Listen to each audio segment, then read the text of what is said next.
story.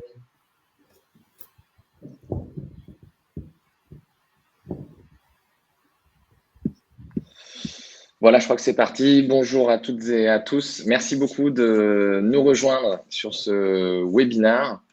On va attendre 1 ou 2 minutes le temps que tout le monde se connecte. Et en attendant, je vais préparer et lancer les quelques petits slides qu'on va vous montrer pour parler de ce use case wallet chez Courir. Hop, voilà. On va vous confirmer qu'on voit bien. Alors, avant de commencer, juste quelques petites précisions sur la façon dont ça va se dérouler. On a donc sur la droite de votre écran, vous avez donc plusieurs onglets, chat, questions et participants. C'est important que vous posiez vos questions dans l'onglet questions parce qu'en fait, il y a une petite feature qui vous permet de voter pour les questions qui vous paraissent les plus importantes et auxquelles donc on va répondre au fur et à mesure de ce webinaire. N'hésitez pas à les poser tout au long de notre webinaire pour qu'on puisse y répondre au fur et à mesure. Je trouve ça plus dynamique si on peut répondre aux questions petit à petit. Donc, vraiment, n'hésitez pas. Et puis moi, j'essaierai de les remonter et de les insérer dans la conversation qu'on aura pour que ça soit plus dynamique pour tout le monde. Et puis après, évidemment, dans le chat, vous pouvez mettre toutes les réflexions qui vous passent par la tête. N'hésitez pas et on compte aussi sur vous pour rendre cet échange le plus vivant possible.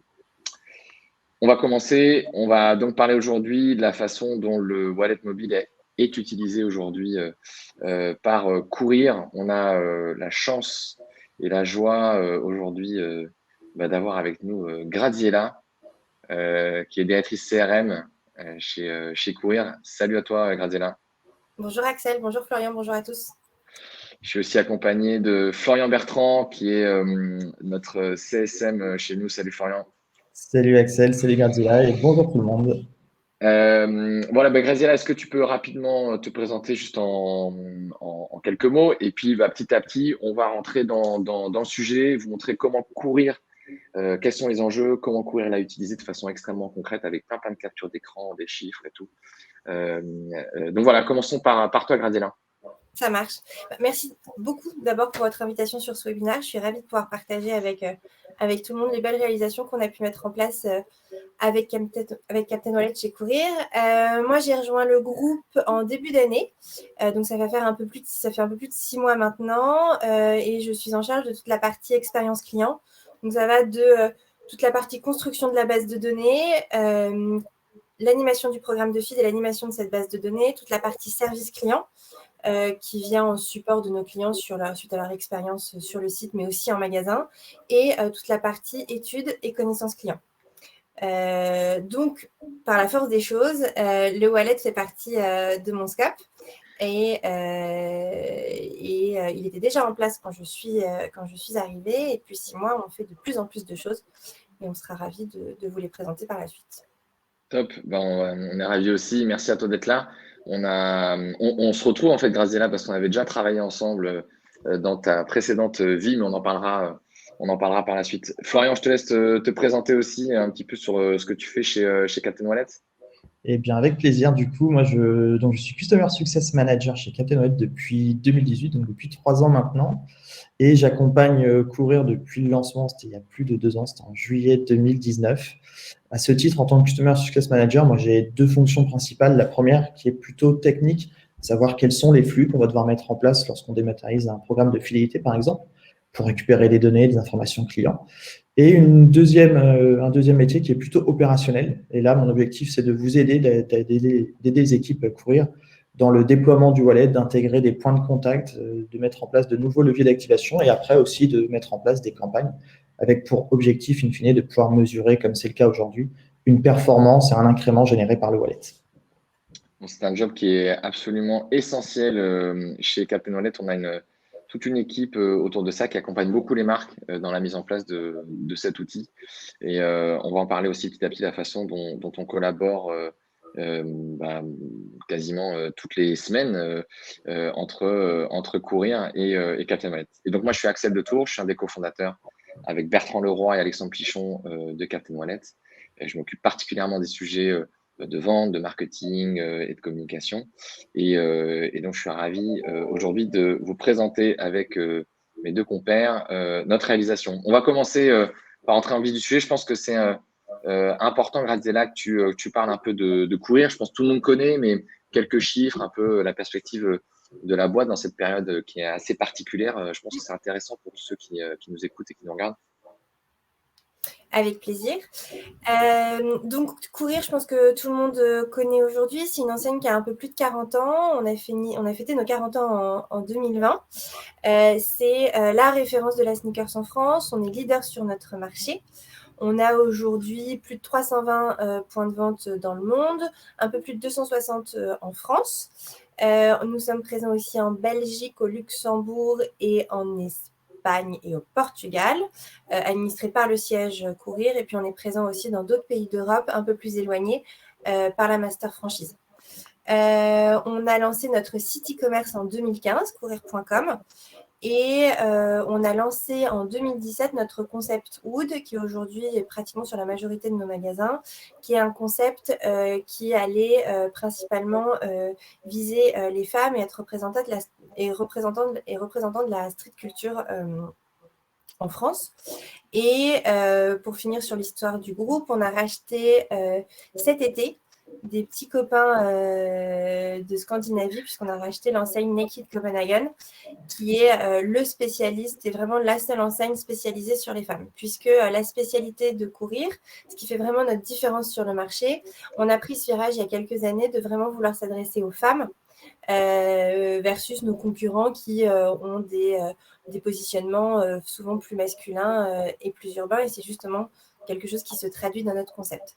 On a un peu plus de 2000 collaborateurs, on a plus d'1 million de followers sur les différents réseaux. L'année dernière, on a vendu, en 2019, on a vendu à peu près 5 millions de paires de sneakers et on a fait 400 millions de chiffre d'affaires en 2020. Que vous dire de plus? On est leader sur la femme, puisqu'on a vraiment ce positionnement de vouloir s'adresser aux jeunes femmes sur notre marché. Et aujourd'hui, notre ambition est de nous développer encore plus d'un point de vue digital. La crise nous a permis de faire exploser vraiment nos chiffres sur le site e-commerce. Et un de nos grands axes de développement va aussi être l'international, puisqu'en France, on est déjà un peu présent partout sur le territoire. Donc, pour croître, on va aller s'étendre chez nos petits voisins européens. Quand on parle aujourd'hui des objectifs, plus précisément de tes objectifs sur ta partie que tu as définie tout à l'heure, on parle de quoi en particulier? Puis peut-être plus généralement, vous avez vécu comment le Covid? On s'attend toujours à une réponse un peu tarte à la crème, mais en fait, ça varie beaucoup d'une entreprise à une autre. Alors, le truc tarte à la crème, c'est dire, ouais, le e-commerce a explosé, tu verrais, c'est incroyable et tout, mais le retail s'est effondré. Bon, ça, ok, mais côté courir, ça a été. Est-ce que tes objectifs ont été un peu réalignés à cause de ça? Est-ce que ça a changé quelque chose chez toi, particulièrement sur l'expérience client, sur le CRM? Alors,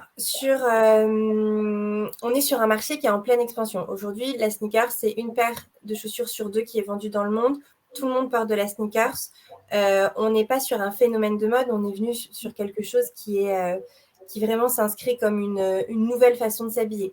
On voit en plus que toute la période du confinement, les gens se sont un peu ont été moins stricts dans leur façon de s'habiller. Donc la sneaker, ça a été forcément porté par ce courant-là.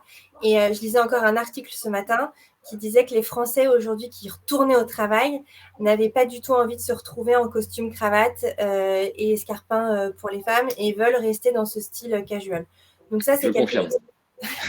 C'est forcément quelque chose qui va être porteur pour nous et qui est une aubaine de la crise, parce que de plus en plus de gens vont porter des sneakers de plus en plus souvent. Alors, évidemment, on a eu cet effet tarte à la crème dont tu parlais. On a tous nos magasins qui ont été fermés.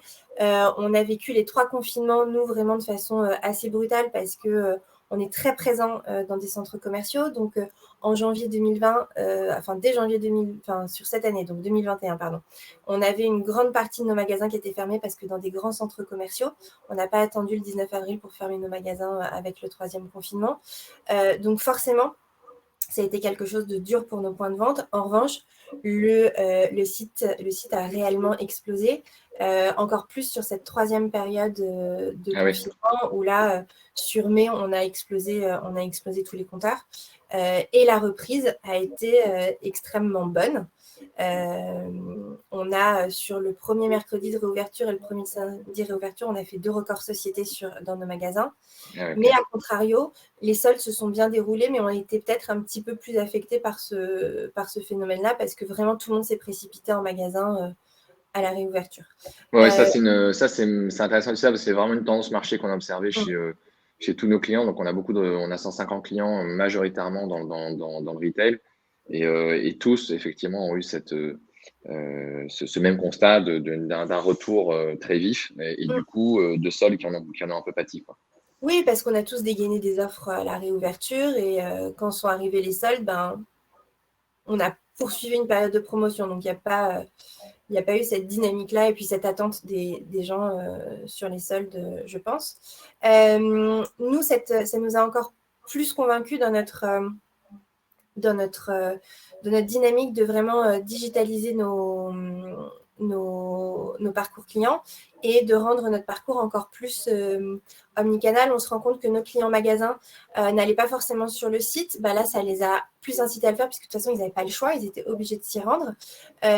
Donc, nous, on a des gros projets pour faciliter tout le parcours fidélité puisqu'on a une carte de fidélité chez Courir, une carte de fidélité qui est payante, qui se vend beaucoup plus facilement en magasin parce qu'on a l'accompagnement de nos vendeurs versus sur le site où c'est plus compliqué d'avoir un argumentaire de vente pour vendre cette carte qui est monnayée, qui a un prix de 9 €. Donc, nous, on a des gros projets sur toute cette expérience de la digitalisation du parcours de feed pour qu'il soit plus efficace. Et des projets qui étaient déjà entamés, comme tous les parcours omnicanaux, à savoir la commande web en magasin, le ship from store, le click and collect express. C'est des choses sur lesquelles on accélère et on va de plus en plus vite pour réussir vraiment à apporter toutes les réponses au client selon où est-ce qu'il veut acheter, où est-ce qu'il veut être livré et où est-ce qu'il veut commander. On rentre, ça y est, l'omnicanalité, c'est plus un 20 mots un peu galvaudé qu'on a utilisé depuis 10 ans. On rentre, ça y est, on commence vraiment à rentrer dedans et à mettre les moyens pour le faire, quoi. Du coup, toi, tes objectifs, là, comme on voit sur cette slide, c'est dynamiser ta base client en France et créer une base client sur le marché européen, c'est ça? Exactement.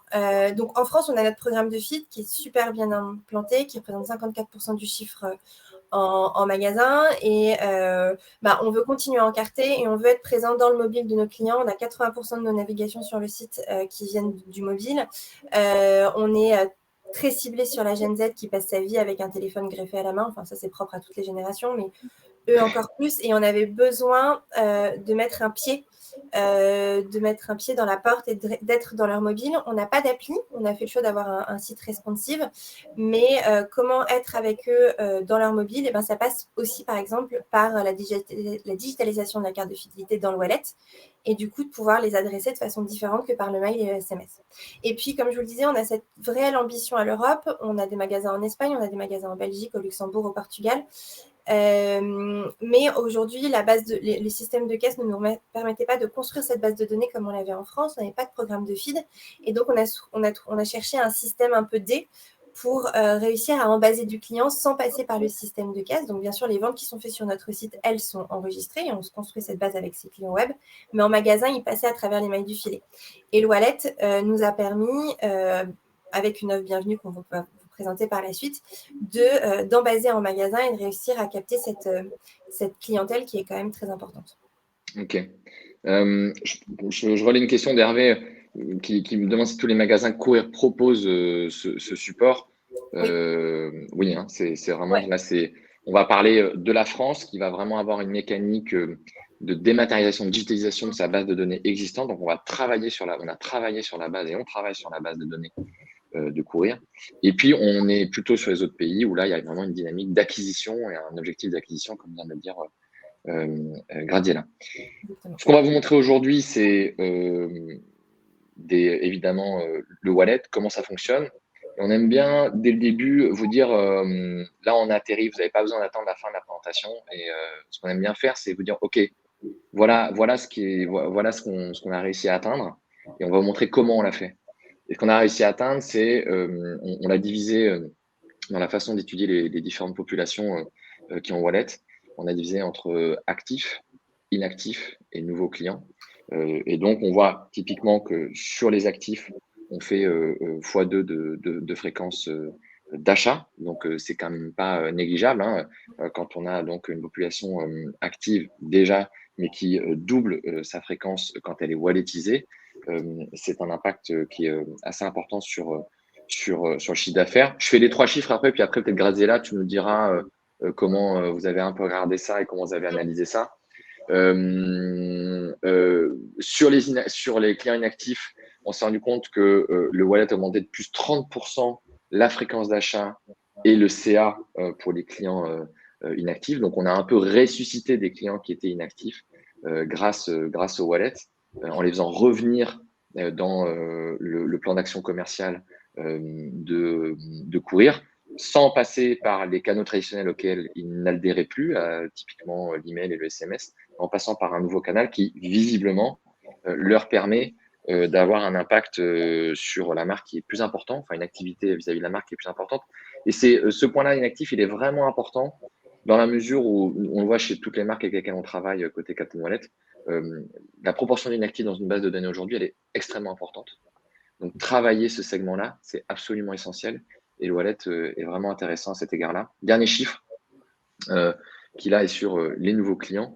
Et pareil, sur la fréquence d'achat et le CA, on se rend compte qu'un nouveau client qui est embasé chez Courir, sans le wallet, va avoir 2 fois moins de fréquence d'achat et de CA qu'un client qui est walletisé. Donc, on voit vraiment qu'on a un canal qui a un impact très direct, très clair sur les clients. Graziella, sur ces chiffres-là, ça a été quoi la méthode? Vous avez travaillé, je crois, avec une agence qui vous a aidé à sortir un petit peu ces infos. Oui, on travaille avec D-AIM, qui a une partie de notre base de données et qui nous accompagne sur comment faire parler un petit peu cette data et comprendre le comportement de nos clients. En fait, assez basiquement, on s'est dit, on va regarder comment se sont comportés les gens on a pris la population qui s'est walletisée, et puis on s'est dit, comment se comportaient ces gens-là avant? Donc, est-ce que c'était, est-ce qu'ils achetaient pas, combien ils dépensaient, à quelle fréquence? Et puis, on va regarder comment ils se comportent après s'être walletisés et sur des périodes de temps égales, propres à chaque client. Et puis, on a regardé les 3 types de populations, donc les nouveaux, les gens qu'on avait donc acquis au cours des 12 derniers mois, les actifs, ceux qui avaient réalisé un achat au cours des 12 derniers mois, et les inactifs, qui étaient des clients qui n'avaient pas réalisé d'achat au cours des 12 derniers mois. Alors, petite précision, ils étaient inactifs en termes d'achat, ils pouvaient être actifs en termes d'email, donc ils pouvaient quand même continuer à ouvrir nos emails, mais sans pour autant acheter. Et typiquement, ouvrir un email, se dématérialiser la carte, et télécharger la carte dans le wallet, et puis tout d'un coup de redevenir actif et recommencer à dépenser de l'argent chez Courir alors qu'il ne l'avait pas fait depuis plus de 12 mois. Voilà un petit peu comment on a procédé. Moi, c'était la façon dont on avait déjà procédé à l'analyse d'une population sur laquelle j'avais travaillé le wallet dans mon ancienne vie, dont on parlera après. Et on avait constaté les mêmes effets. Alors, je ne me rappelle plus exactement des proportions, mais on se rend compte que le wallet arrive à activer et à augmenter la valeur des clients, quel que soit son profil, donc actif, inactif ou nouveau. Donc ça, c'est quand même ultra bénéfique pour nous parce que du coup, le wallet est quelque chose d'universel et pas propre à une population et nous permet forcément de répondre à des objectifs qui forcément sont très intéressants pour nous, à savoir l'augmentation de la fréquence, ce qu'on cherche à faire quand on fait du CRM, et l'augmentation de la dépense. Voilà, c'est les 2 effectivement KPI qu'on monitore à chaque fois quand on lance le wallet chez une marque, et donc Courir n'échappe pas à cette règle. qui est une bonne règle, qui montre que l'outil est intéressant sur les populations à qui il est proposé, puisqu'il permet donc vraiment CA, fréquence d'achat, d'augmenter ces deux KPI de façon hyper claire. Dans les précédentes études qu'on avait faites ensemble, Gradiala, c'était à peu près les mêmes proportions, c'était même un peu plus fort, il me semble, sur la fréquence. Mais de manière générale, on se rend compte que le wallet impacte beaucoup d'abord la fréquence et ensuite le CA. Il y a un corollaire qui se fait dans ce sens-là, fréquence et après panier moyen slash CA. Donc, l'enjeu pour une marque comme Courir, c'est d'essayer d'avoir le maximum de volume parce que plus on a de volume, c'est-à-dire de gens qui sont sur le wallet et qui donc correspondent à ces statistiques-là, plus en fait le multiple est important sur le chiffre d'affaires in fine pour la marque. Voilà, passer ces chiffres, comment on a fait, comment Courir a utilisé le wallet mobile. Je vais rappeler 3 étapes fondamentales du wallet si vous ne connaissez pas la façon dont ça passe et puis dont ça se passe, mais surtout si vous comprenez ces 3 étapes, après vous pouvez vraiment l'appliquer à n'importe quel type de cas d'usage, quelle que soit la marque pour laquelle vous travaillez. La première étape, c'est qu'il faut proposer à un client, à votre client final, votre consommateur, de pouvoir ajouter ce qu'on appelle un pass, donc cette espèce de format de carte dans Wallet. Et ça se fait via un lien. Donc ce lien, vous pouvez le mettre dans vos emails. On va voir plein d'exemples à chez Courir de vos emails, tous vos points de contact, SMS, site web, flyer en boutique, parce qu'on peut le mettre derrière un QR code. Voilà. On propose toujours ce service. Nous, on joue sur l'appétence à rendre un service au client final qui dématérialise quelque chose, il y a une très forte appétence sur cette mécanique-là, sur ce geste-là, depuis que le mobile existe. Sauvegarder quelque chose simplement dans son mobile sans avoir à télécharger une application, à faire un parcours qui soit compliqué. C'est là l'intérêt du wallet, une appli qui est pré-embarquée sur le téléphone. Et donc, du coup, en un clic, je peux ajouter, sauvegarder quelque chose sur le mobile. Première étape extrêmement importante sur laquelle, notamment, Florian et toute l'équipe de CSM travaillent énormément avec Courir ou avec les autres marques pour trouver les meilleurs points de contact et proposer ce service de la façon la plus simple et la plus directe à ses clients. La deuxième étape, c'est une fois que le pass a été ajouté dans le wallet. Donc,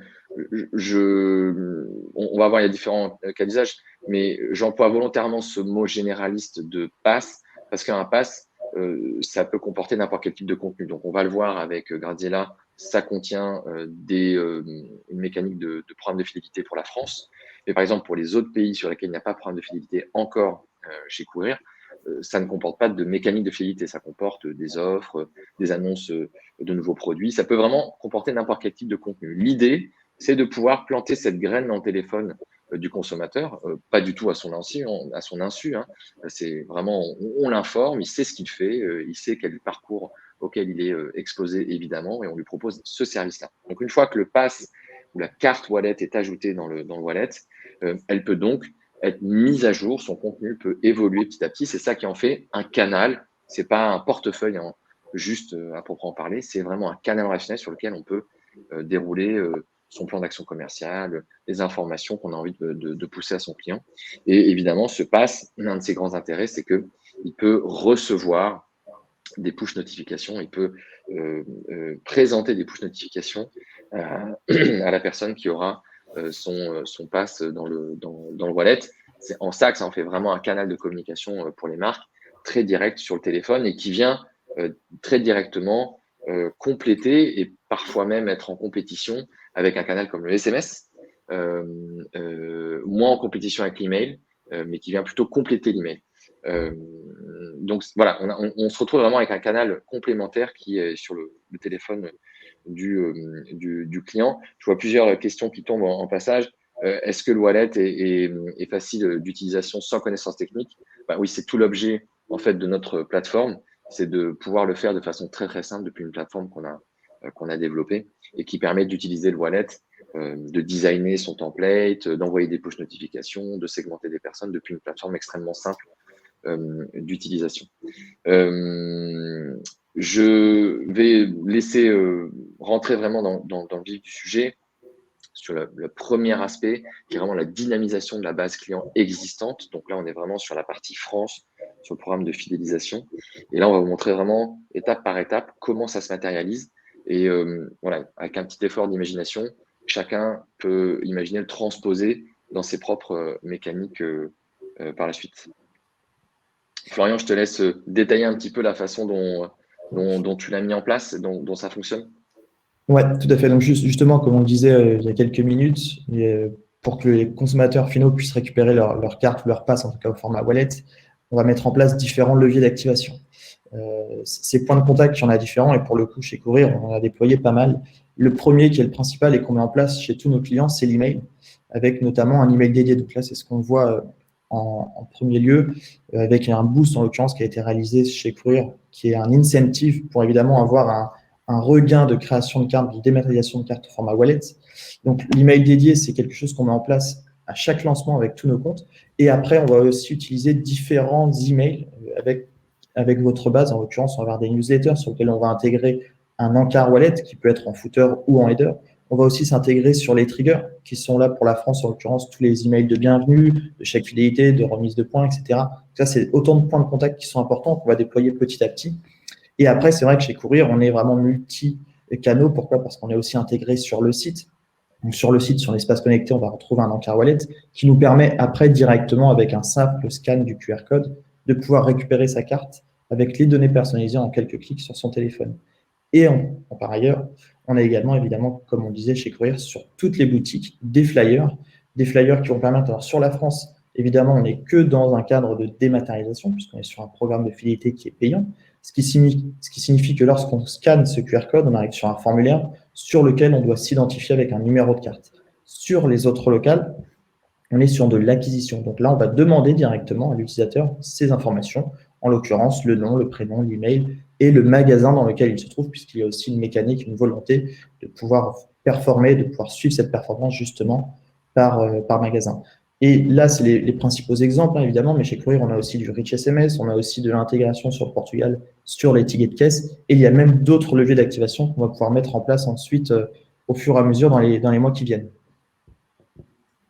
Oui, pour compléter ce que dit Florian, la clé, c'est vraiment la démultiplication des points de contact et d'avoir une sorte de réflexe wallet, venir le mettre systématiquement partout.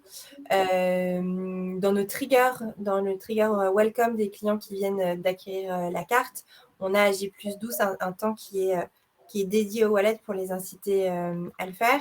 Et nous, notre programme de fidélité client est aussi un programme de fidélité salarié. Et aujourd'hui, on incite, on va demander les salariés ont déjà dématérialisé leurs cartes par eux-mêmes parce qu'ils se sont rendus compte que c'était quand même pratique. Jusqu'à présent, ils avaient une carte plastique. Et on va complètement tuer la carte plastique parce qu'on est aussi dans une démarche de réduction de tous nos consommables au maximum plastique. Et toute la partie programme salarié va être supportée sur le wallet, ce qui va permettre que tous nos collaborateurs, notamment en magasin, aient vécu par eux-mêmes l'expérience wallet pour que derrière, ils puissent encore plus facilement la vendre et l'expliquer.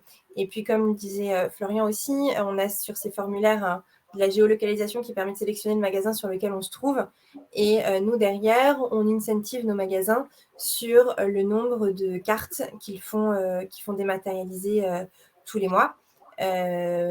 Parce que c'est une démarche qu'on veut vraiment mettre en place et ancrer dans le discours de vente. Et oui, quand tu as 52% de ton chiffre d'affaires qui vient des clients cartés et que quand tu te rends compte que les gens walletisés, ils ont 2 fois plus de fréquence, il y a tout intérêt effectivement à incentiver les équipes en magasin, j'imagine. Ouais, je comprends. Exactement. Mais cette partie, elle est absolument centrale, elle est essentielle. C'est vraiment l'objet de beaucoup de travail de notre côté pour sensibiliser les marques et leur faire comprendre que plus on multiplie le point de contact et plus on développe ce réflexe de dématérialisation, plus on a du volume sur Wallet. Et l'intérêt d'avoir du volume, c'est qu'on ait plus de gens qui aient cette fréquence et ce CA qui soit multiplié. Ça me permet de répondre à la question de Thierry, qui est quel pourcentage de votre base client qui est walletisé. En moyenne, chez tous nos clients, la première année, on va chercher entre 10 et 15% de la base de données. Mais en fait, cette stat, elle dépend énormément de où est proposé le wallet. Donc, c'est pour ça qu'on a beaucoup de travail de côté Captain Wallet pour inciter et faire comprendre à la marque de pouvoir insérer ce bouton au maximum sur le maximum de points de contact. Donc, cette étape, elle est clé parce que c'est ça qui va déterminer en fait le volume de votre audience wallet. Une fois que la personne a cliqué ou scanné le QR code ou cliqué sur ces boutons, quel que soit le point de contact, l'expérience est toujours la même. Et je vais laisser Florian la décrire. C'est l'ajout directement donc, dans le wallet d'Apple ou dans Google Pay. Les deux applications étant chez Apple, je le reprécise, hein, le wallet d'Apple, c'est une appli qui est pré-embarquée sur le téléphone. Alors maintenant, avec iOS 15, ça ne s'appelle plus wallet, elle s'appelle carte, encore plus direct et simple. Sur Android, elle s'appelle Google Pay.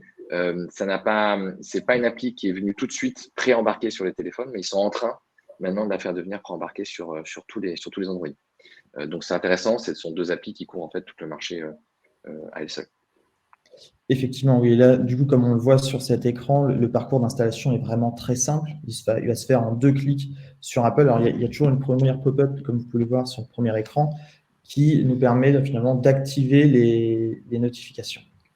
Et ensuite, une fois que cette étape est faite, la carte, on peut l'ajouter directement sur le wallet. Et généralement, ce qu'on fait, c'est qu'on envoie une notification directement après l'installation, ce qui permet de valider à l'utilisateur final que sa carte est bien installée et peut la retrouver instantanément. Donc sur Apple, en 2 clics, ça se fait, ce qui nous permet d'avoir des taux d'installation qui sont vraiment excellents, puisqu'évidemment, c'est déjà natif. Sur Android, c'est un petit peu plus long, puisqu'on va avoir 3 clics. C'est de fait un petit peu plus de perte en termes de conversion, mais tout de même, on a des stats qui sont de plus en plus importantes. Et plus est, comme le disait Axel, l'application va devenir native par la suite, ce qui va nous permettre, on espère, encore d'optimiser ce taux d'installation. Je précise quand même à ce niveau, pour tous les clients qui n'ont pas encore Google Pay sur leur téléphone, évidemment, on fait une redirection instantanée et automatique vers le Play Store pour qu'on puisse finalement récupérer l'application Google Pay. Et après, automatiquement, dès qu'on installe Google Pay, on retrouve ce bouton qui nous permet de sauvegarder la carte et de la retrouver instantanément. Donc, même dans ce parcours-là, on fait en sorte d'optimiser l'expérience client pour ne pas le perdre, évidemment, et pour avoir ce qu'on appelle un taux d'installation qui va être optimal. Mais quoi qu'il en soit, le parcours est travaillé chez Captain Wallet pour faire en sorte de garantir des taux vraiment maximum. Et il y a toujours cette notification qui permet de valider au client qu'il l'a bien et qu'il puisse ensuite la retrouver directement sur son téléphone. Je précise juste un point et ça me permet de répondre à une question d'Amélie. Comment le wallet peut-il s'intégrer dans la stratégie d'une marque qui a déjà développé une application? Donc ça, c'est une question qu'on a eu énormément. Donc, on a lancé la boîte en 2013, donc très en avance de phase sur le marché, avec une grande phase d'évangélisation jusqu'à 2018. Et depuis 2018, voilà, le marché a commencé à maturer sur cet outil. La question de l'app, ça a toujours été une question que nous avons eue avec nos différents interlocuteurs. D'abord, dans une première phase où ça paraissait compliqué dans les années 2015 de faire cohabiter une app et un wallet, parce que beaucoup pensaient à la cannibalisation en fait entre les deux canaux. Et puis, il y a eu 2 faits importants sur le marché. Le premier, c'est que beaucoup en fait d'applications de retailers, beaucoup de retailers ont réalisé que l'application avait un reach qui était trop bas pour pouvoir pérenniser son utilisation. C'est énormément de coûts pour finalement aller toucher 3-4% d'une base de données. Ça ne veut pas dire que c'est pas intéressant pour beaucoup de retailers. Hein. Il y a beaucoup de retailers qui ont tout à fait besoin d'une application parce qu'ils ont besoin d'interagir de façon particulière avec ces clients qui génèrent beaucoup de chiffre d'affaires, qui sont des ambassadeurs, etc. Et le deuxième élément, c'est qu'on s'est rendu compte qu'il n'y a pas de cannibalisation entre les canaux. C'est très intéressant de voir chez les grands clients que nous avons comme Carrefour, McDo, c'est ceux-là qui nous viennent sur des applications très importantes, qu'on se rend compte que ces populations-là ont souvent les 2 canaux quand ils ont l'app et le wallet. Évidemment, quand ils ont l'application et qu'ils sont opt-in au push notification sur l'application, le wallet n'envoie pas de notification, il est gardé en backup si jamais la personne devient opt-out. Mais surtout, ce qui est absolument essentiel, c'est que les volumes de personnes qui sont sur le wallet sont, dès la première année, ils triplent, quadruplent, quintuplent les volumes atteints par l'application. Au bout de 2 ans, ça décuple le volume qui est atteint par une application. Donc, le but du jeu du wallet, c'est pas de remplacer l'application, c'est bien de le compléter sur un autre type de population sans qu'il aille non plus cannibaliser ceux qui ont déjà une application. Je ne crois pas que c'était un sujet chez Courir. Ça, vous avez, je ne sais même plus, une application qui tourne. Non, vous n'avez pas d'application. Vous avez eu, tu sais si vous avez eu. Non, on n'a jamais eu. On a fait, en tout cas à date, le choix de se concentrer sur une version de notre site totalement responsive. Ok. Je réponds à une question récurrente, on se pose régulièrement la question. Ouais, j'imagine beaucoup de marques, évidemment. C'est toujours, il n'y a pas de réponse. Nous, notre retour, c'est qu'il n'y a pas de réponse miracle. On vient du milieu de l'application avant d'avoir créé Captain Wallet. Moi, chez McDo, mes associés chez SFR, donc on était vraiment au cœur du sujet. Il n'y a pas de réponse miracle toute faite par marque. Ça dépend vraiment qu'est-ce que tu veux faire avec. Ce qui est certain, en tout cas à chaque fois, c'est que c'est un investissement qui est très lourd, très important, pas que financier, même en ressources humaines et techniques, et qu'il faut bien avoir en tête que le reach va être assez minime quoi qu'il arrive, quoi qu'on fasse avec son application. Je profite du coup pour répondre à une question de Mike sur les taux d'installation Apple versus Android chez Courir. Ils sont conformes à la moyenne, non, Florian, il me semble?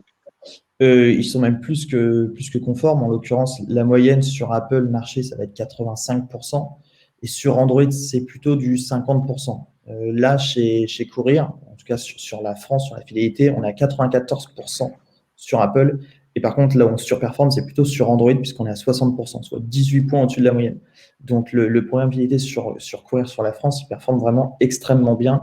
Et je pense que ce taux d'installation qu'on a sur Google Pay, c'est vrai qu'il est largement au-dessus de la moyenne. On n'a pas beaucoup de clients qui peuvent se targuer d'avoir des taux d'install comme ça. Normalement, c'est plutôt 50-55%. Ouais, c'est clair. Le parcours sur Android donc, est un peu moins fluide. En tout cas, à date, il bouge encore. Il a encore bougé, je crois, cette semaine. Donc, on est en train d'adapter. L'appli n'est pas du tout aussi stable que celle d'Apple. Stable en termes de développement, de features, etc. Il a faut énormément bouger. Donc, nous, c'est notre boulot de se calquer sur la roadmap. On a la chance d'y participer pour certaines parties. Donc, on peut anticiper les choses. Mais quand on parle de taux d'installation, c'est le nombre de personnes qui ont cliqué sur le lien et qui, in fine, vont effectivement ajouter la carte Courir dans le wallet. J'avance un petit peu parce que le temps tourne, donc on est peut-être un peu bavard. Voilà, une fois j'ai installé la carte, elle est dans mon wallet. Qu'est-ce qui se passe, notamment sur le programme de feed Courir? J'y vais? Allez. Oui, comme je vous le disais, on a un programme de fidélité qui est payant. Il est à 9 €, qui vous permet de cumuler des points. 1 € dépensé égale 1 point. Avec des paliers, et chaque palier vous permet d'accéder à des remises. Donc, le plus haut palier est à 600 points et vous permet d'avoir 40% sur 3 paires.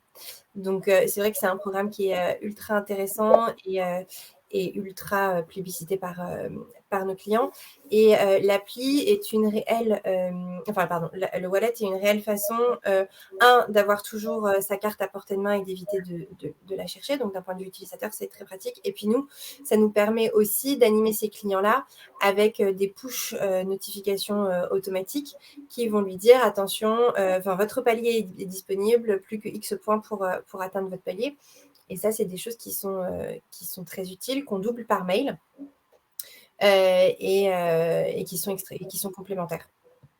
Tout à fait. Effectivement, là, pour enrichir et compléter un petit peu ces propos, c'est vrai que nous, à chaque fois qu'on reçoit une action de mise à jour de la part de Courir, on va déclencher une notification qui va être envoyée instantanément sur le téléphone du client. Donc, il y a la notification de solde de points lorsqu'on est sur de l'upgrade. On a de la notification effectivement de voucher, donc là, les bons fidélité qui ont passé de 10, 25 à 40%. Et en plus de ça, on fait aussi des notifications de relance, puisqu'on a des dates d'expiration par rapport au point au palier, et on peut les activer à J30, J-15, qui permet de réactiver aussi, et finalement de ne pas perdre cet avantage pour le client. Donc tout ça, c'est un parcours de trigger qu'on définit en amont et qu'on peut de toute façon revoir à tout moment avec les marques. Et c'est vrai que c'est un vrai impact, en tout cas en termes d'expérience client, que de pouvoir retrouver ces informations directement sur son téléphone. Et je complète juste en disant qu'en fait, tout ça, ça a été automatisé. Donc moi, mes équipes n'ont pas du tout à gérer ces choses-là, si ce n'est les améliorer en permanence et rajouter des temps ou en supprimer si on se rend compte que certains sont moins efficaces ou que d'autres pourraient être plus efficaces. Tout à fait. Est-ce que vous m'entendez quand même, malgré les travaux, les bonnes idées des gars qui font les travaux dessus ou pas? Oui. Il y a un petit bruit de fond. Cette partie-là, elle est importante parce qu'elle permet en fait de faire. Encore une fois, le wallet ne va pas remplacer un canal comme l'email. Il faut toujours continuer à envoyer ces informations par email, mais on sait les problématiques de l'email. Il faut toujours continuer à mettre à jour, évidemment, l'espace connecté si vous en avez un sur votre site. Mais en fait, la réalité, c'est que ces points, ces 10%, ces 25% qui sont dus, entre guillemets, c'est un peu une dette que la marque a vis-à-vis de son client, très souvent, ils sont difficilement accessibles aux clients. Et ça, d'un côté, d'un point de vue expérience client, c'est pas normal. Et le wallet, il vient résoudre un petit peu ça. Pourquoi c'est compliqué? Parce qu'on n'ouvre pas forcément ses emails courir.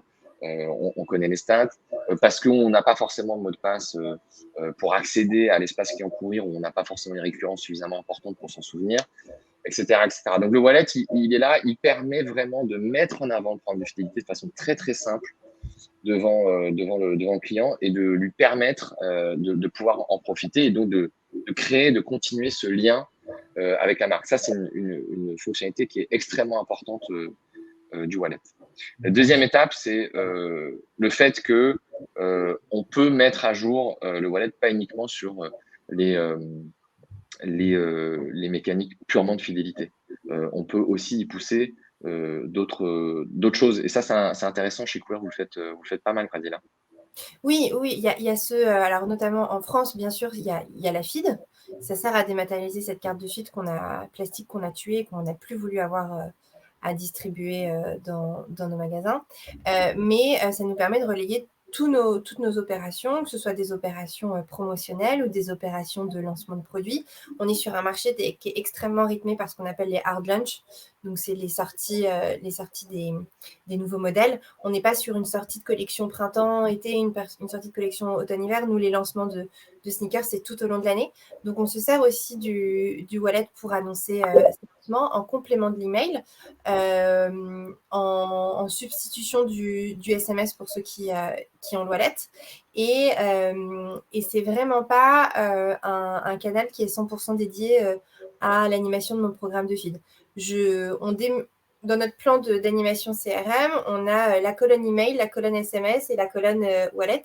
Et il n'y a pas une semaine qui se passe sans qu'on envoie une notification sur le wallet pour parler de notre animation commerciale. Ça, c'est un point qui est extrêmement important, en effet, parce qu'il ne faut pas considérer que le wallet, comme c'est un canal différent, il a forcément un contenu différent. Souvent, ça peut faire, dans cette incompréhension-là, ça peut faire peur à certaines marques. Ils disent, voilà, j'ai déjà géré beaucoup de contenu sur d'autres canaux. Alors, si en plus je dois créer un autre contenu pour un nouveau canal, non, c'est pas possible. Non, le wallet, c'est un outil qui met dans un format spécifique un contenu déjà existant. L'intérêt de le mettre à ce format-là, comme on le disait tout à l'heure, c'est que les performances de ce format-là sont bien plus fortes que tous les autres canaux qui peuvent exister jusqu'à présent. Donc, il n'y a pas vraiment, comme disait Graziella, il n'y a pas vraiment de nouveau contenu à faire. Pour le wallet, on le met à ce format-là. Après, il y a des marques avec lesquelles on a tellement de volume que du coup, ils créent à partir de ce moment-là un contenu qui est vraiment spécifique au wallet ou même certains segments de clients walletisés. Mais ça, on le fait que quand on a vraiment un très gros volume et donc du coup des messages particuliers à adresser à cette audience-là qui est vraiment bien massive et définie.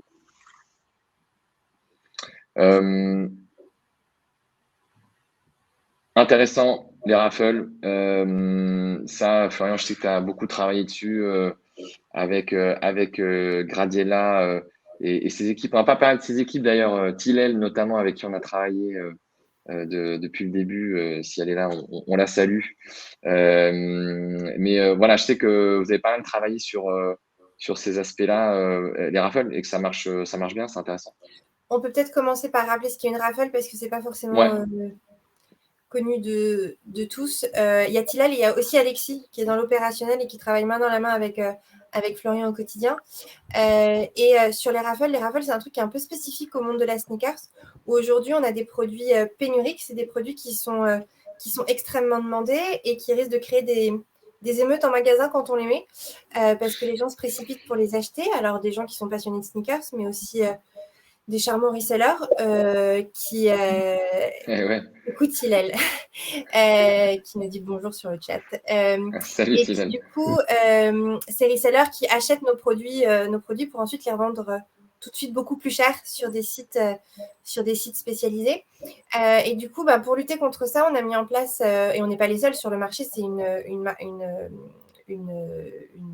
mécanique. Une mécanique, merci. Les coutumes qui voulaient sortir, mais une mécanique qui est propre à tous les revendeurs et aux marques elles-mêmes. Nike et Adidas en organisent. Donc, en fait, on s'inscrit à la raffle et pour gagner le droit d'acheter la paire. Donc, ce n'est pas gagner la paire, c'est gagner le droit d'acheter la paire et des quantités qui sont bien sûr limitées parce que vous ne pouvez pas gagner 15 paires pour pouvoir les revendre derrière. C'est une mécanique qu'on mettait déjà en place sur le site via un partenaire. En magasin, on le faisait avec un Google Drive partagé où les collaborateurs venaient inscrire les gens qui participaient avec la pointure. Et puis un jour, j'ai eu une bonne idée qui a été de dire mais si on passait par le wallet pour faire ça, parce que du coup, on dégage nos collaborateurs de cette saisie dans Google Drive, on va inviter les clients directement à scanner un QR code et puis à rentrer leurs coordonnées et leur carte de fidélité parce que c'est quelque chose qui est réservé à nos membres. Ça nous permet aussi de valoriser le programme MyCourir et de s'inscrire en saisissant leur numéro de carte de fid, le modèle choisi et la pointure souhaitée pour pouvoir participer. Effectivement, du coup, si je peux préciser un petit peu la mécanique qui a été mise en place ensuite côté Captain White, comme le disait du coup Graziella, on est sur des modèles qui sont disponibles en quantité très limitée. Et donc, de fait, lorsqu'on scanne le QR code, on atterrit encore une fois sur un formulaire, mais ce formulaire est enrichi automatiquement par Captain White puisque les modèles, même les magasins et les pointures disponibles, varie à chaque raffle. Et je crois de mémoire que les raffles, il y en a à peu près une fois par semaine, si ce n'est plus parfois sur certaines locales, sur certains pays.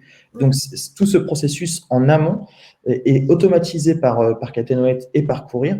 Et c'est ce qui permet d'avoir un parcours très simple. Et lorsqu'on valide son formulaire, donc on va renseigner la pointure qu'on souhaite, le modèle qu'on souhaite avoir le droit d'acquérir, l'inscription est automatiquement confirmée. Donc, l'information est évidemment remontée à Courir en temps réel pour savoir qui sont les clients qui ont participé, combien il y en a et quels sont les modèles qu'ils ont choisis. Et de ce fait, lorsque la raffle est terminée, il y a un tirage au sort qui est aussi effectué et là qui est pris en charge du coup encore une fois automatiquement par Courir. Cette information nous est communiquée et c'est ce qui va déclencher la notification. Et sur la notification, évidemment, on va pouvoir mettre en avant les sneakers qui ont été gagnés, le magasin dans lequel on va devoir effectuer l'achat ou le retrait de ces sneakers et sous combien de jours on doit aussi effectuer ce retrait. Donc tout ça, c'est entièrement automatisé et c'est ce qui nous permet d'avoir des cadences effectivement assez élevées puisque toutes les semaines, comme je disais, on a des raffles qui sont de toute façon un vrai temps fort et on a vu l'impact en termes de cartes générées sur le wallet, ça a eu un vrai impact bénéfice. Toujours la même mécanique, trouver un point de contact pour rentrer dans le téléphone via le wallet et puis après le canal est ouvert, on peut envoyer des notifications, changer de contenu, etc. Donc à partir du moment où on a compris cette façon de fonctionner, on peut donc l'appliquer à à différents types d'offres. C'est ce qu'a fait Graziella et Courir et voilà, ça a fluidifié énormément d'une part les process et d'autre part ça permet de créer cette présence de téléphone, donc d'augmenter l'audience wallet et de pouvoir trouver d'autres personnes, enfin avoir d'autres personnes avec lesquelles communiquer de façon hyper simple par notif. Il y a une question de Thierry qui demande est-ce que l'inscription à la raffle génère une nouvelle carte dans le wallet ou s'intègre à la carte de fidélité déjà walletisée? Alors pour les porteurs les adhérents au programme fidélité, évidemment, c'est une carte. On ne crée pas une carte supplémentaire, c'est vraiment une carte qu'on va mettre à jour. Et par contre, sur les autres pays, en Espagne, Portugal ou Belgique, là, en fait, si le contact, lorsqu'il renseigne le formulaire, était déjà adhérent, c'est pareil, on va juste la remettre à jour. Par contre, s'il n'était pas déjà adhérent et donc pas déjà existant dans la base Courir, on va créer une carte pour lui. Mais en tout cas, le client conserve toujours une seule carte sur son téléphone, un seul pass, qui se met à jour en fonction des actualités. Donc, les actualités, ça peut être sur la France, les informations fidélité, ça peut être des promotions comme les soldes ou même mettre en avant des lancements de produits, mais ça peut aussi être des raffles. Le client ne conserve à chaque fois qu'un seul pass qui s'actualise au fur et à mesure de ce qui a été programmé ou défini sur la plateforme Captain White. Top, on va avancer, on va passer sur l'autre partie qui va répondre un peu à ta question, Camille, qui est faut-il forcément avoir une carte de fidélité pour utiliser le wallet? Est-ce qu'il est possible d'animer des non-porteurs? Et on passe justement dans cette partie acquisition et qui est donc un autre enjeu, comme le disait tout à l'heure de Graziella. Autant sur la France, il y a un problème de fidélité et le but du jeu, c'est de le faire aller sur wallet pour le faire consommer et être plus proche de la marque. Autant dans les autres pays, donc il y a Belgique, Italie, Espagne, Portugal, si je ne me trompe pas, et Luxembourg, pardon. On a là pas de base de données et le besoin pour courir d'aller chercher des nouvelles personnes. Et donc, avec le wallet, on peut aussi le faire. Je vous laisse en parler, Graziella et Florian, la façon dont ça se passe. Graziella, tu shootes. Ouais, donc, oui, effectivement, c'est ce que je vous disais tout à l'heure. On n'a pas cette possibilité d'en baser directement dans nos magasins, dans les pays européens. Ça arrive bientôt, mais pas encore. Et du coup, on voulait quand même réussir à capter ces clients-là et comment se construire une base de données sans avoir cette aide de notre système de caisse. Et le wallet a été une solution et ça a été vraiment un des vrais leviers du choix du wallet et pour que ça se mette en place très très vite. C'est une solution qui a très vite séduit Pierre Chantebotry, notre CEO. Et là, c'est très simple. En fait, on a un QR code à scanner, on arrive sur un formulaire, on le renseigne et vous avez la carte avec une offre de bienvenue.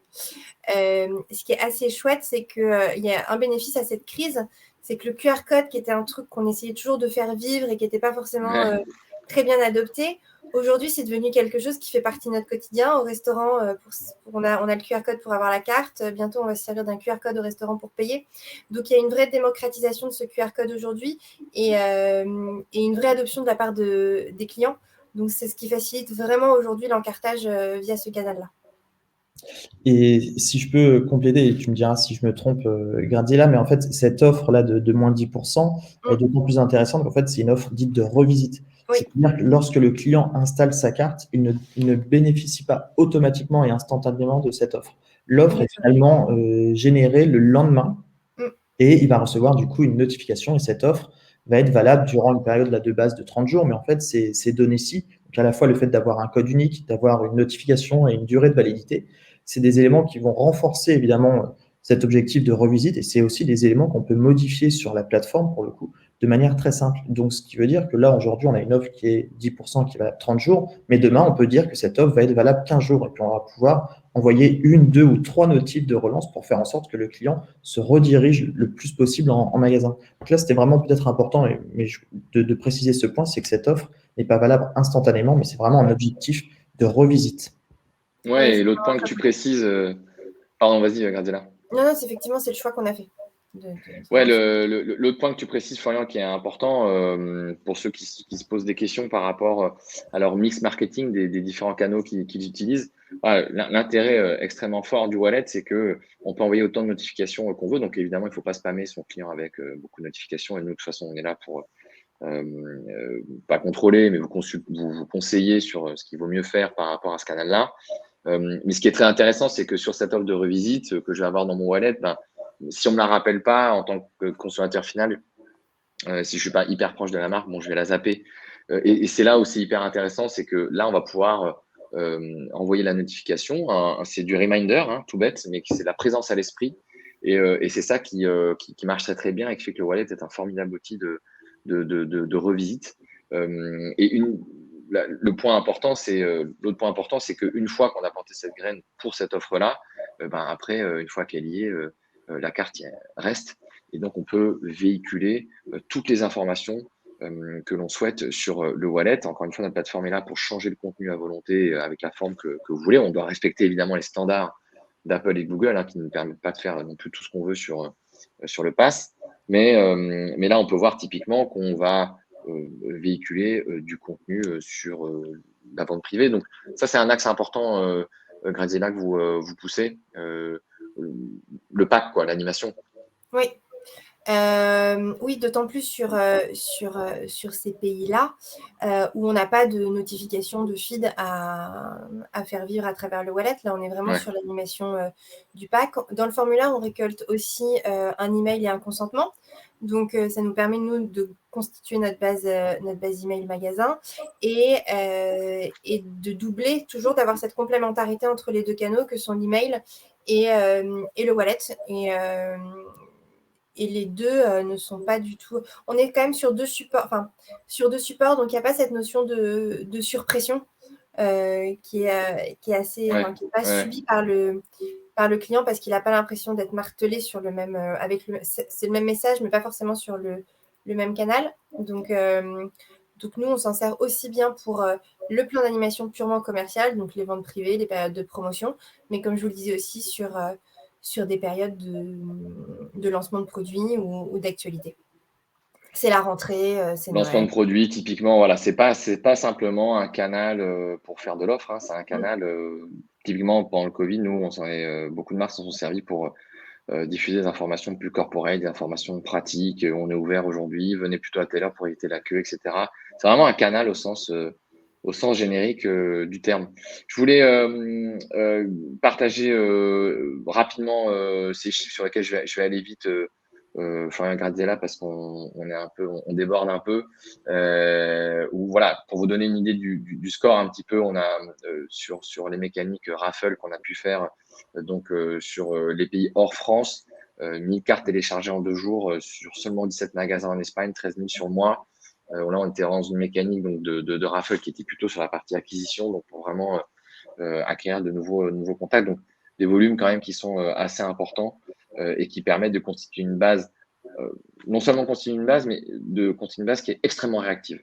Et c'est ça en fait le plus important. C'est pas juste une base avec, comme on voit chez beaucoup de marques, un tiers ou 40% de la base qui est inactive et qui donc ne compte pas énormément dans la réalisation des objectifs de la marque. Je voulais parler un peu de différents points, comment s'est rencontré, les premiers packs de wallet, démarrage de campagne. En fait, on a déjà pas mal parlé. Je pense, vu le temps qui nous reste, c'est quoi plutôt, on va directement aller au dernier point. C'est quoi les prochaines étapes pour toi, Graziella, avec le wallet? Ça va être de continuer à faire croître notre base parce qu'on voit bien que c'est notre intérêt puisque les comportements de ces clients walletisés sont ultra bénéfiques pour nous. Donc, ça va être de démultiplier les points de contact. Là, on est en train de tester très prochainement sur les pays européens l'affichage du QR code de dématérialisation, d'inscription de la carte sur nos TPE post-paiement. Donc, vous payez et puis le QR code s'affiche pour directement le scanner avec votre téléphone et pouvoir bénéficier dès le lendemain de l'offre moins 10%. Ça va être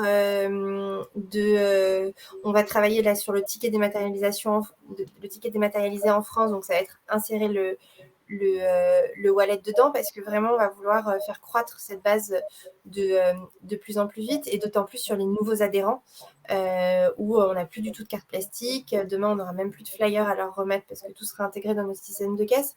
Donc là-dessus, c'est un vrai axe. Et puis le deuxième, ça va être de voir comment on va pouvoir vraiment intégrer le wallet encore plus dans notre outil de marketing automation. Aujourd'hui, on est sur Selligent. Il y a des plugins qui existent et comment demain se dire dans un scénario qu'on construit dans notre outil de marketing automation, j'envoie un email, le client n'a pas ouvert l'email, hop, je relance sur le wallet ou inversement et que ce soit encore plus automatisé et encore plus simple pour les équipes. Ouais, ça c'est un gros sujet effectivement chez Captain Wallet. On construit des connecteurs avec les plus gros acteurs du marché sur l'orchestration en fait des campagnes et qui donc en l'occurrence chez Courir permet d'orchestrer la campagne et de gérer la campagne directement depuis Selligent, ce qui évite de passer d'une plateforme à l'autre et donc simplifie considérablement la tâche des personnes qui opèrent les campagnes. On vous a mis un petit QR code que vous pouvez scanner si vous voulez vivre l'expérience wallet. Ça vous permet de voir un petit peu, voilà, si vous étiez sur une raffle, qu'est-ce que ça ferait. Alors, c'est pas je le dis tout de suite, c'est pas un QR code qui vous permet de bénéficier de sneakers inédites. Graziella a essayé, mais n'a pas eu le stock. Et donc là, c'est simplement pour montrer quand vous scannez avec votre téléphone, que ce soit Apple ou Android, qu'est-ce que ça fait vous avez un petit formulaire et comment vous rajoutez une carte. Dites-vous que vos clients pourraient faire ça de façon aussi simple dans leurs différents parcours. Graziella un grand merci pour ton temps, pour cette heure qui est passée trop vite. J'espère qu'on a pu être clair sur les exemples qu'on a donnés. Mais vraiment un grand merci pour ton temps, puis même tout le travail qu'on fait au quotidien. Merci à tes équipes, à Tillel, à Alexis. C'est un plaisir. Donc voilà. Un grand merci à vous pour votre accompagnement, pour trouver des solutions à nos idées un petit peu farfelues de comment utiliser le wallet, qui est un peu une obsession chez moi. Et voilà, c'est pas la première fois qu'on travaille ensemble. C'est la deuxième enseigne sur laquelle on travaille. Ce qui est intéressant, c'est que tu nous as retrouvés. On était déjà chez Courir quand tu es arrivé, donc c'est ça qui est drôle. Ce n'est pas que ton obsession à toi. Donc c'est ça non, ce n'est pas que mon obsession. Exactement. Vous me précédez partout. Florian, merci aussi à toi pour ton temps, pour tout le boulot que tu fais. C'est top. Et merci pour tes explications. Merci à Gradella, merci à Tillel et Alexis qui sont là. Donc, salut Tillel, salut Alexis. Effectivement, oui, je travaille sur Courir, mais c'est vrai que toutes les semaines, on en échange avec Alexis, Tillel ou même d'autres personnes. Donc, c'est aussi un plaisir de travailler avec vous. Et c'est vrai que c'est un compte qui bouge très bien. Il y a plein de choses qui se font à chaque fois. Donc, c'est un vrai plaisir de travailler sur Courir. Bon, top. Et merci à vous toutes et tous qui étaient là à nous écouter. J'espère qu'on a pu répondre à toutes vos questions. On est à votre dispo, évidemment, pour y répondre si vous voulez envoyer un email. On va très rapidement éditer un use case complet là-dessus qui devrait être dispo, je pense, dans la semaine, le début de semaine prochaine. Et puis, accessoirement, on est à la Paris Retail Week. J'y cours de ce pas. Donc, si vous voulez passer en discuter sur notre stand, vous n'hésitez pas. Un grand merci encore à toutes et à tous. J'ai complètement débordé. Je pourrais vraiment décidément pas bosser en télé ou en radio. Mais bon, c'est pas le projet pour l'instant. Merci. Salut, bonne journée à tous et à toutes. Merci à tous.